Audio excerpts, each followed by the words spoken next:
silakan Yani, apa namanya, sampaikan judul skripsinya Pak. Judul skripsi saya kali ini adalah aktivitas pembelajaran pendidikan agama Islam melalui penggunaan media lagu dan video pada pendidikan anak usia dini kelompok A Taman Kanak-kanak Rodatul Atfal Ar-Rahmah.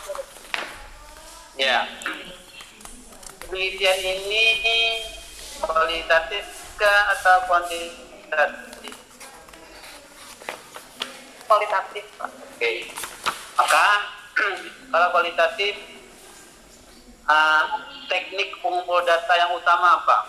Biasanya kalau kualitatif, survei ya, survei. Pengumpulan data. Teknik pengumpulan data. Ini pengumpulan Kalau datanya. dia kualitatif. Ya, yang terdapat dalam hal ini, ketika pendidik ingin menyampaikan materi pembelajaran kepada peserta didiknya, maka mereka, karena ini anak-anak PAUD ya Pak ya, mereka perlu media. Di sini yang saya angkat medianya adalah media yang dilakukan di RA Ramah itu medianya adalah media lagu dan Pernah dengar nggak audio visual? Audio visual. Pernah dengar nggak istilahnya? ya, Kenapa Yani tidak tulis media misalnya? audio itu Ya, audio visual. Jadi kenapa Yani misalnya tidak tulis melalui media audio visual? ya.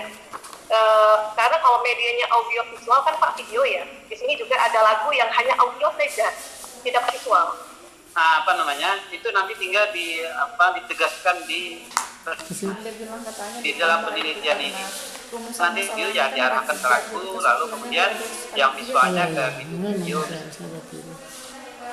Karena itu lebih apa namanya Yani?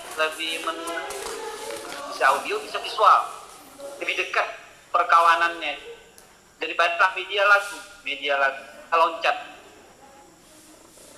Ya tapi ya nggak kayak Al-Quran ini. Silakan baca ya. Ini yang di atas ini. Oh, yang ini. Iya, ini kan 2 spasi kan. Kalau ini berapa spasi?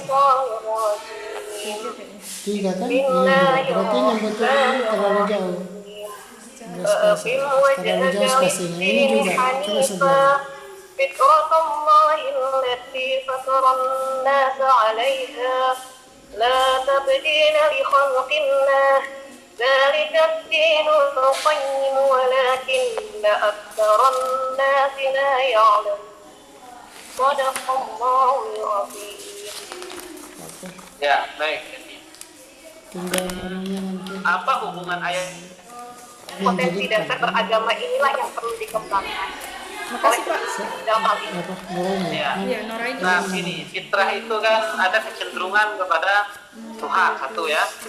Ada cenderung kepada kebaikan, cenderung kepada keindahan. Nah saya pikir cenderung kepada keindahan bisa lagu masuk.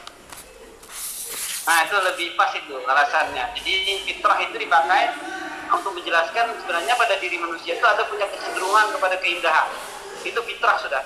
Maka ketika dibawa dengan lagu, itu berarti menyentuh fitrahnya sebenarnya. Nah kalau agama ya memang bukan, memang pada dasarnya manusia itu ya bertuhan sebenarnya. Itu bertuhan. Tapi ketika dihubungkan dengan media audio ya, media lagu dan apa satu tadi video itu, ya ada yang disentuhnya sebenarnya. Fitrah apa? Fitrah kepada keindahan.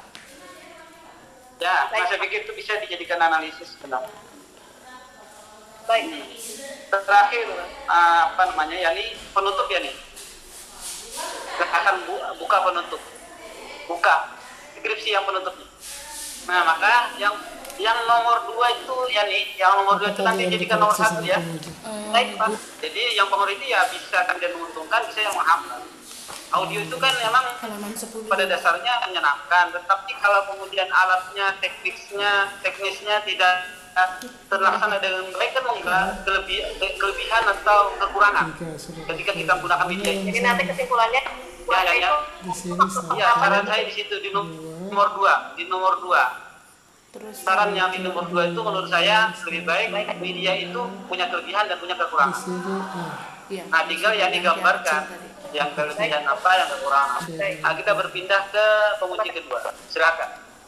Judulnya efektivitas pembelajaran pendidikan agama Islam melalui media lagu dan video pada pendidikan anak. Media lagu ini bisa jadi tidak selalu dari video kan? Iya Pak. Dari audio saja, dari tape recorder bisa, atau dari kreativitas guru dalam menyanyikan lagu itu? Nah, jadi mungkin mungkin judulnya boleh seperti ini, tapi nanti di landasan ya, di landasan teorinya aja yang diatur. Baik, Pak.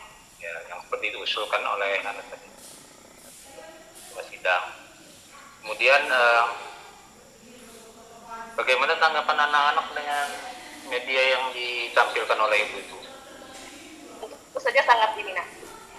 Bagaimana kita ketahui Pak bahwa anak-anak pada rentang usia kelompok A ini 4-5 tahun, mereka itu tentu tidak bisa membaca dan menulis yang sama. Yang kedua, moodnya gampang berubah. Ketika ditampilkan pembelajaran itu menggunakan media ini, nggak terganggu dengan nyanyi itu menyimpang gitu ya.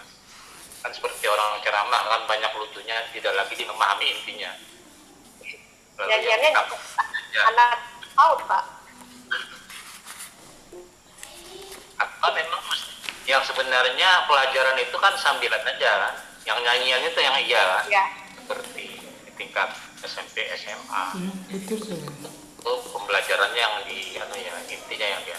Kalau anak-anak ini justru yang sambilannya itu yang penting, permainan, coret-coret.